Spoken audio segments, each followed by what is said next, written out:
Magandang araw mga kaibigan. Bigyan natin ngayon ng reaction, opinion itong article published sa Manila Times. Tungkol ito sa pahayag ni Senator Bato de la Rosa sa yung draft resolution seeking to dismiss, de facto dismissal of the impeachment case laban kay BP Sara. Title, I have the numbers. Says Pro Duterte Senator on resolution dismissing Sara impeach case by Javier Joe Ismael, June 5, 2025. Hey. An ally of former President Rodrigo Duterte and his family in the Senate said on Thursday that he has the numbers for a resolution that would derail the impeachment trial against Vice President Sara Duterte. Senator Ronald De La Rosa admitted that the initiative, which came from his office, sought to unify inputs from similar resolutions and would be filed next week. So next week, that is I think June 11 na ba yan? Yung reading of the articles of impeachment. Hope June 11. Ito ang sabi niya, I have the numbers. De La Rosa said but refrained from disclosing the exact count of the anticipated votes. De La Rosa has shared copies of the draft resolution with his colleagues. Oh, ito. Si Senator Escudero din. Isa ring anong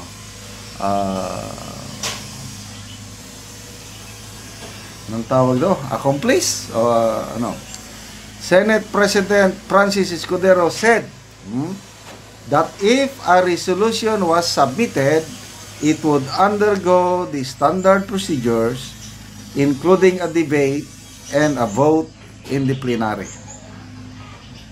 So, ang nakikita ko sa June 11 na kung saan dyan babasahin yung articles of impeachment, baka dyan na rin nila pagbotohan itong resolution na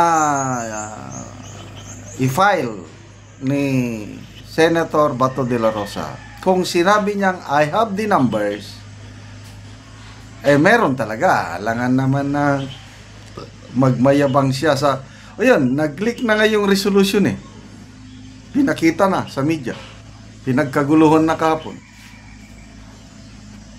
Tapos, wala man lang palang pipirma o kulang, ay di mapapahiya si Senator Bato. But the fact na he sounded very confident, talagang iiyak na sila. Sinong sila? Risa Hontiveros, Coco Pimentel, yan, iiyak ang mga yan. Sigurado hindi pipirma yan, yung dalawa.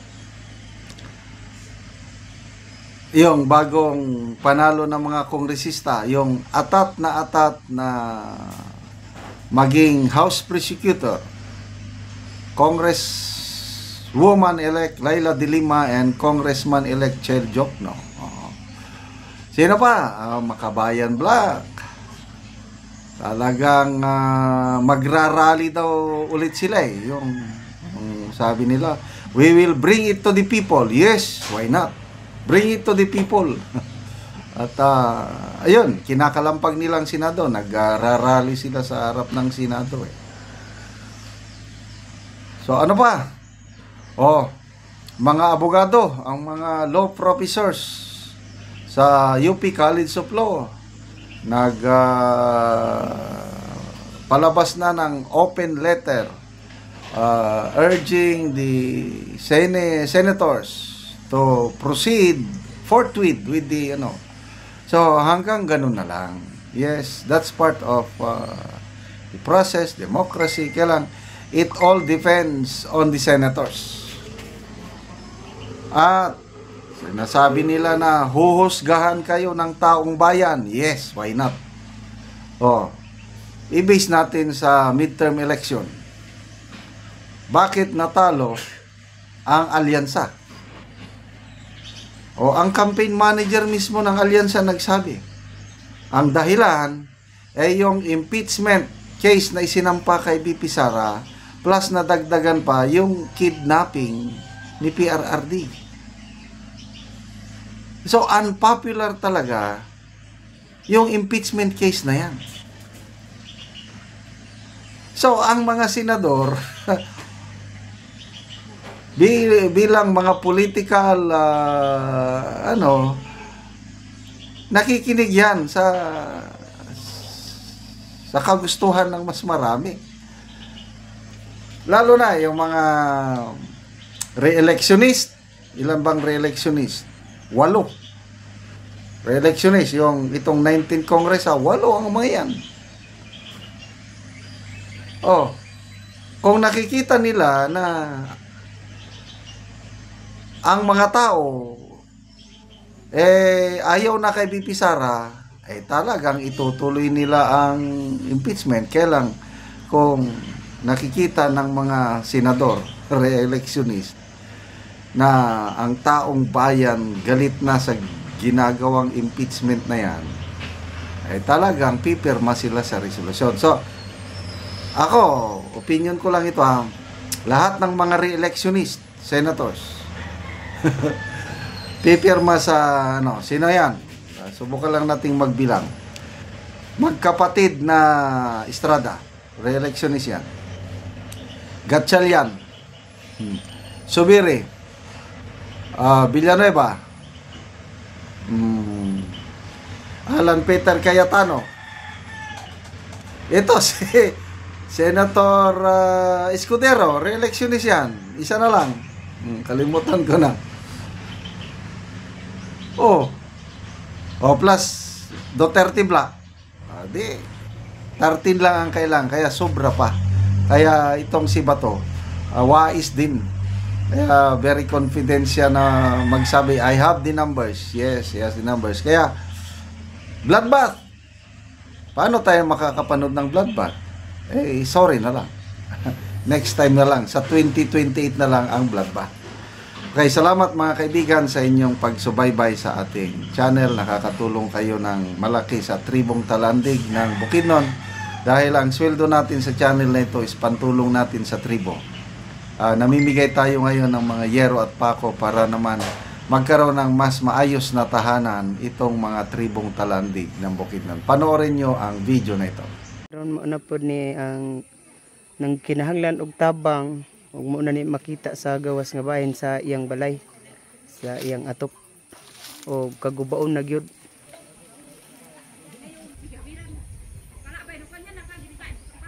Ayo Dayon. maingod to. Ana ang buslot sa among balay. Ano siya? Mga dako na gid kayo. Bisi.